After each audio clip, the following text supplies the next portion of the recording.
दोस्तों, मैं हर साल एक बार फिर से आपके अपने चैनल आस्था पढ़ाई वाले पे आपका स्वागत करता हूं।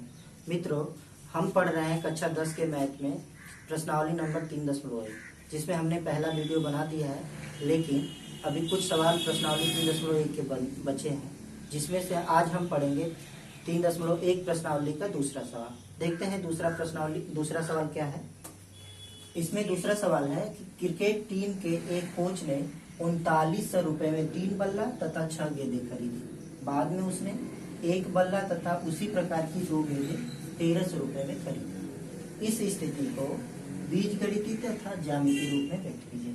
मित्रों, इस सवाल को हल करने के लिए देखें, इसमें 2 प्रकार की वस्तु दिया है। कौन कौन सी वस्तु है? एक बल्ला है तो दूसरा क्या है? गेंद। तो आप माना कि एक बल्ला x रुपए का है, x रुपए का है तथा एक गेंद y रुपए की है। तो प्रश्नानुसार, तो प्रश्न क्या कह रहा है उसके अनुसार, प्रश्नानुसार देखें, एक बल्ले का कीमत है 10 रुपए, जबकि कितना बल्ला खरीद रहा है? 3 बल्ला। तो 3 बल्ले का कीमत 3x हो जाएगा। तथा एक गेंद की कीमत y रुपए है, जबकि कुल गेंद कितना खरीद रहा है? 6 गेंद। तो 6y रुपए होगा। तो कुल रुपए कितना होगा? इन दोनों रुपए को, बल्ले का और गेंद का, दोनों का जोड़ेंगे तो उसने कुल कितना चुकाया? 3900 रुपए। अब ये हो जाएगा आपका समीकरण नंबर 1। उसके अलावा देखें, इसको थोड़ा और छोटा चाहे तो कर सकते हैं। जैसे इस सब में 3 से भाग दें तो 3 एकम 3, यहाँ बचेगा x प्लस 3 दूना 6, यहाँ हो जाएगा 2y बराबर, इसको काटेंगे तो 13 तिया 39 होता है, तो ये हो जाएगा 1300। ये हो जाएगा क्या? आप इसको समीकरण 1 ना मान करके इसको समीकरण 1 मान लें। ठीक उसी प्रकार से दूसरा कथन देखते हैं। बाद में उसने एक बल्ला तथा उसी प्रकार की 2 गेंदें खरीदी। तो एक बल्ले की कीमत कितनी है? x रुपए है। तो एक बल्ले की कीमत हो गई x रुपए। उसी प्रकार की उसने कुल कितनी गेंदें खरीदी? 2 गेंदें खरीदी। तो एक गेंद की कीमत y रुपए है, तो 2 गेंद की कीमत हो जाएगी 2y रुपए। तो बल्ले और गेंद की कुल कीमत कितनी है? कितना चुकाया उसने? 1300 रुपए। तो ये हो जाएगा समीकरण नंबर 2। अब देखें, समीकरण नंबर 1 तथा समीकरण नंबर 2, ये दोनों एक साथ मिल करके प्रश्न का जवाब पहला है। समीकरण इस स्थिति को बीजगणितीय रूप में है। तो ये दोनों समीकरण नंबर 1 तथा समीकरण नंबर 2, ये दोनों बीजगणितीय रूप इसका होगा। आइए प्रश्न के दूसरे कथन पे विचार करते हैं। इस प्रश्न का दूसरा कथन है कि ज्यामितीय रूप में व्यक्त कीजिए। तो ज्यामितीय रूप को में व्यक्त करने के लिए आप क्या करते हैं? समीकरण 1 और समीकरण 2, आपका पहला समीकरण हमने पाया था कि x प्लस 2y बराबर 1300, और सौभाग्य से हमने दूसरा वाला समीकरण भी पाया था, x प्लस 2y बराबर 1300। तो ये समीकरण नंबर 1 था और ये समीकरण नंबर आपका 2 था। अब समीकरण नंबर 1 को आधार मान करके आप उसका ग्राफ खींचेंगे। तो ग्राफ खींचने के लिए आप जानते हैं कि ग्राफ को जब खींचना होता है तो ग्राफ के लिए जो जरूरत पड़ती है वो ग्राफ पेपर होता है, उस पर आप आसानी से अपना ग्राफ खींच सकते हैं। लेकिन यहाँ पे हम बता रहे हैं ग्राफ को कैसे आप खींचेंगे। और आप जानते हैं कि हम केवल 2 बिंदु लेकर के ग्राफ खींचना आपको सिखा रहे हैं। तो ग्राफ खींचने के लिए पहले इस तरीके से एक क्षैतिज रेखा x डैश खींचते हैं, ये x अक्ष को बताता है। एक ऊर्ध्वाधर रेखा इस तरीके से खींचते हैं, ये बताता है इसको y अक्ष, और इसको होता है ये y डैश। अब देखें, आप जानते हैं कि x अक्ष और ये y अक्ष के कटान बिंदु को मूल बिंदु कहते हैं, जिसपे x का मान और y का मान दोनों शून्य होता है। लेकिन यहाँ देखें, समीकरण 1 से आप इसको कैसे हल करेंगे? समीकरण 1 से क्या दिया है? x प्लस 2y बराबर 1300। अब क्या करते हैं? इसको ग्राफ बनाने के लिए आप एक चार्ट बनाते हैं। पहले में आप x का मान लिखते हैं और दूसरे में आप लिखते हैं y का मान। तो अब देखें, x का कुछ ऐसा मान रखें कि y का मान निकल जाए। तो x बराबर यदि आप रखते हैं, देखें, x बराबर यदि आप रखते हैं 0, तो y बराबर देखें क्या हो जाएगा? y बराबर इसमें निकालें, इसमें x का मान रखते हैं 0। देखें, x का मान रखते हैं 0, तो ये हो जाएगा 2y बराबर क्या हो जाएगा? 1300। अब देखें, तब केवल y बराबर क्या हो जाएगा, y बराबर हो जाएगा 2, यहाँ गुणा के रूप में तो बराबर के बाद जाएगा तो वो भाग हो जाएगा। तो 1300 बटा 2, 1300 का आधा कितना होगा 650, ये हो जाएगा क्या y का मान, मतलब x का मान आपने 0 रखा तो y का मान हो गया 650। अब देखें यदि आप x बराबर 300 रखते हैं तब देखें y का मान क्या है, आपके पास समीकरण है x प्लस 2y बराबर 1300। अब इसमें देखें x का मान कितना रख लें 300, तब ये हो जाएगा 300 प्लस 2y बराबर क्या 1300। अब इस अचर को बराबर के बाद ले जाएं तो इधर केवल बचेगा 2y बराबर हो जाएगा 1300 माइनस 300। तो 1300 में से 300 घटेगा तो बचेगा 1000, ये कितने के बराबर 2y के। तो केवल y बराबर आप कह सकते हैं कि 1000 बटा 2 अर्थात क्या हो जाएगा 500। अब देखें इस समीकरण में यदि x बराबर 300 रखते हैं तो y बराबर मिलता है 500। अब उसके अलावा देखें समीकरण नंबर 2 भी सेम है, जैसे समीकरण नंबर 1 है ठीक उसी प्रकार समीकरण नंबर 2 है। तो दोनों के लिए केवल यही बिंदु से ही आप ग्राफ खींच सकते हैं। दोनों के लिए जो संख्या रेखा से आधारित जो रेखा खींची जाएगी वो दोनों के लिए एक ही जाएगी। तो देखें इन दोनों को ही आधार मान करके हम मानते हैं। इसमें ग्राफ में हम एक एक इकाई को 100 के बराबर मानेंगे। तो ये पहला हो जाएगा, देखें इसमें x बराबर कितना है 0, तो 0 आपका मूल बिंदु पे जाता है बिंदु। तो y बराबर कितना होता है 650, तो 650 कह सकते हैं कि ये आपका है 100, 200, 300, 400, ये हो जाएगा 500 आपका। थोड़ा सा इसको ऊपर खींचिए, ये मान लीजिए 600 और थोड़ा सा ऊपर लेके जाते हैं तो मान लीजिए इनके बीच में ये हो जाएगा 650 और ये मान लीजिए हो जाएगा 700 हो जाएगा। तो इसमें क्या कह रहा है 0 और 650, तो 0 क्या है x अक्ष पे चली गई दूरी, तो x अक्ष पे चली गई दूरी आपके मूल बिंदु पे ही होगी। लेकिन y अक्ष पे कितना चलेंगे कदम, कितनी दूरी चलेंगे 650, तो 650 आपके यहाँ पे, तो इसका मतलब यहाँ पर ये पहला बिंदु हो गया। दूसरा देखें x अक्ष पे 300 कदम चलना है, तो ये पहला 100, दूसरा 200 और तीसरा है 300 तक चले तो y बराबर कितना कदम चलना है 500, तो 500 का मतलब यहाँ पर। अब देखें हमने बताया है आपके पहले वाले वीडियो में कि x अक्ष पे क्या होता है, x अक्ष पे जो कदम चलते हैं ये ऊपर की तरफ चलते हैं और y अक्ष पे चलते हैं तो ये दाहिने तरफ चलते हैं। तो देखें 300 कदम इधर चले ऊपर की तरफ और 500 से इधर चलेंगे तो इन दोनों के मध्य बिंदु को, जैसे 500 यहाँ पे और 300 यहाँ पे, इनकी सीध में ये वाला बिंदु आपका क्या होगा, ये वाला बिंदु बताएगा x अक्ष पे 300 कदम चलने वाली दूरी तथा y अक्ष पे 500 कदम चलने वाली दूरी। इसको थोड़ा और गाढ़ा कर लें और ये जो दोनों बिंदु है इसी को आप क्या रेखा बनाते हुए खींच लीजिए, ऐसे खींच लीजिए। और दूसरे वाले समीकरण के लिए भी यही रेखा है, थोड़ा इसको सीधा कर लें, टेढ़ा है इसको आप सीधा कर लें। आप अपने हल में स्केल से आप इसको खींच सकते हैं रेखा को। तो आप देखें कि ये जो जवाब है ये ग्राफ पर ये खींचा गया, दूसरी वाली रेखा के लिए भी सेम रेखा ही आएगी। तो ये वाला जो जवाब है ये इस प्रश्न का ज्यामितीय रूप होगा। प्रश्नावली का तीसरा सवाल है 2 किलो सेब और 1 किलो अंगूर का मूल्य किसी दिन 160 रुपए था तथा 1 महीने बाद 4 केजी या किलो सेब और 2 केजी अंगूर का मूल्य 300 रुपए हो जाता है। तो इस स्थिति को बीजगणितीय तथा ज्यामितीय रूपों में व्यक्त कीजिए। देखें इसको हल में देखते हैं कि इसमें 2 वस्तुएं दे रखा है, अंगूर दे रखा है और उसके अलावा सेब दे रखा है। तो माना कि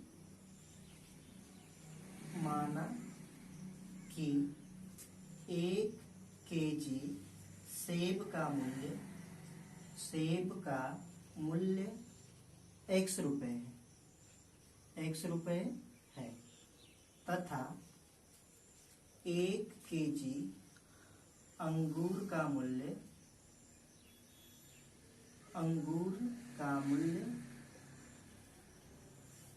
y रुपए है। तो प्रश्नानुसार देखिए क्या कहता है प्रश्नानुसार, 2 2 केजी सेब और 1 केजी अंगूर का मूल्य 160 रुपए है। तो 1 केजी सेब का मूल्य है x रुपए, तो 2 केजी सेब का मूल्य हो जाएगा 2x रुपए, तथा 1 केजी अंगूर का मूल्य y रुपए है, तो 1 केजी अंगूर का मूल्य क्या इस पे लिख लेंगे y रुपए। तो 2 केजी का मूल्य सेब का ये 2x है प्लस 1 केजी का y रुपए है, इन दोनों रुपए को जोड़ेंगे तो वो कितना रुपए देता है 160 रुपए। अब इस तरीके से 2x प्लस वाई बराबर 160, ये हो जाएगा समीकरण नंबर 1। देखते हैं दूसरा स्टेटमेंट क्या कह रहा है कि वह व्यक्ति 1 महीने बाद 4 किलो सेब और 2 किलो अंगूर खरीदता। तो 1 किलो सेब का मूल्य क्या है, 1 किलो या केजी सेब का मूल्य है x रुपए, तो 4 केजी का हो जाएगा 4x रुपए, प्लस 2 केजी अंगूर खरीद रहा है, जबकि 1 केजी का मूल्य y रुपए है, तो 2 केजी का 2y रुपए हो जाएगा, बराबर कुल कितना रुपए दे रहा है वो 300 रुपए दे रहा है। तो ये हो जाएगा 4x प्लस 2y बराबर 300, ये समीकरण नंबर हो जाएगा 2। इस प्रश्न का बीजगणितीय रूप समीकरण नंबर 1 और समीकरण नंबर 2 होगा, लेकिन समीकरण का ज्यामितीय रूप यहाँ हमने लिखा नहीं है। आप ये समझे कि इसका भी ज्यामितीय रूप बनाना है, तो बीजगणितीय रूपों में व्यक्त करिए। तो देखें इसका बीजगणितीय रूप तो हो गया, लेकिन ज्यामितीय रूप हम लिखते हैं। समीकरण का ग्राफी रूप देखते हैं। समीकरण का ग्राफी रूप देखने के लिए आप समीकरण नंबर 1 से आधार मानते हैं समीकरण नंबर 1 को, तो समीकरण नंबर 1 से देखें आपके पास क्या है 2x प्लस वाई बराबर 160। अब देखें इसको कि इसमें x और y के मान निकालने हैं, तो इस तरीके से एक टेबल बनाएंगे या चार्ट कहेंगे इसको। तो इसमें क्या है, एक में x का मान रखते हैं तो y का मान दूसरे में रखते हैं, मिल जाता है। तो देखें x का मान अगर आप 0 रखते हैं, इसमें x का मान 0 रखते हैं, या तो कुछ और भी रख सकते हैं इस सवालों में। तो x का मान यदि आप रखते हैं 0, देखिए तो ये 2 में x का मान रख लें 0, तो 2 गुणते हो जाएगा 0, मतलब 0 प्लस y बराबर 1 हो जाएगा 160। तो इससे मिल जाएगा y बराबर कितना है 160। जब 0 रखा है x का मान, तो y का मान मिला 160। मान लीजिए रख लेते हैं 40, तो 40 रखते हैं, तो 40 दूना कितना हो जाएगा 80 प्लस y बराबर हो जाएगा 160। अब देखिए तब y बराबर क्या हो जाएगा 160 माइनस 80, तो 160 में से 80 जाएगा, तो y बराबर कितना हो जाएगा 80। आपने देखा कि x का मान यदि 40 रखते हैं तो y का मान हो जाता है 80। मित्रों आप इसमें जो बिंदु रख रहे हैं, तो इसमें कंफ्यूजन आप मत होइएगा। x का मान आप कुछ भी मान सकते हैं, जैसे ही आप कुछ मानते हैं और समीकरण में रखते हैं तो y का मान निकल जाता है। तो कोई जरूर नहीं कि कोई एक फिक्स वैल्यू है, इसकी कोई भी वैल्यू आप मान सकते हैं। बस ये है कि आपको जिस मान को रखने में सहूलियत हो आप ऐसे ही मानों को माने। तो देखें इस समीकरण नंबर 1 से तो आपके पास 2 बिंदु निर्देशांक है, इसको हम अलग से यहाँ लिख लेते हैं जगह कम होने की वजह से। देखिए पहले में आपने जब x का मान 0 रखा था, तो दूसरा में कितना आया था 160। उसके अलावा पहले में आपने x का मान रखा था 40, तो दूसरे का मान कितना मिला था 80। अब देखते हैं जैसे आपने समीकरण 1 माना है, उसी तरीके से समीकरण 2 से हम बिंदु निर्देशांक निकाल। आइए समीकरण नंबर 2 देखते हैं। उसके पहले आप चाहें तो इसको स्क्रीनशॉट ले सकते हैं। देखें समीकरण 2 से देखते हैं, दिया है समीकरण 2 से ये दिया है 4x धन 2y बराबर 300। तो आप इसको लिख सकते हैं 4x बराबर 300 माइनस 2y। अब देखें इसके लिए भी एक चार्ट बना लें। चार्ट बना लेंगे तो इसमें क्या है, चार्ट में एक x का मान आप रखते हैं तो y का मान मिल जाता है समीकरण के अनुसार। तो देखें इसमें x का मान यदि आप रखते हैं 0, तो x का मान जब 0 रख लेते तो 4 गुना 0 हो जाएगा, 4 0 या 0 बराबर हो जाएगा 300 माइनस 2y। तो इधर माइनस 2y, तो माइनस 2y इधर ले गए, तो ये 2y बराबर हो जाएगा 300। तब y बराबर हो जाएगा 300/2, अर्थात क्या हो जाएगा 300 में 2 से भाग देंगे तो ये हो जाएगा 150। जब आपने x बराबर 0 रखा तो y का मान मिल गया 150। यदि x का मान आप 10 मान लें, तब देखें ये समीकरण x का मान 10 मानते हैं, तो इसमें इसी में मान रखते हैं, यहाँ पे रखते हैं 4 गुना 10, x का मान 10 है, बराबर हो जाएगा 300 माइनस 2y। तो 4 दहा में हो जाएगा ये 40 बराबर हो जाएगा 300 माइनस 2y। तो देखें 2y को इधर लेके आए बराबर के बाएं तरफ और 40 को उधर लेके जाए बराबर के दाहिने तरफ, तो ये हो जाएगा 2y बराबर 300 माइनस 40। 300 में से 40 घटेगा तो मिलेगा 260। ये कितने के बराबर है? 2y के। तो y बराबर हो जाएगा 260/2। काट लें इसको, 2 से 1 में भाग देंगे, 2 एकम 2, 6 में भाग देंगे, 2 तिया 6, ये हो जाएगा 0।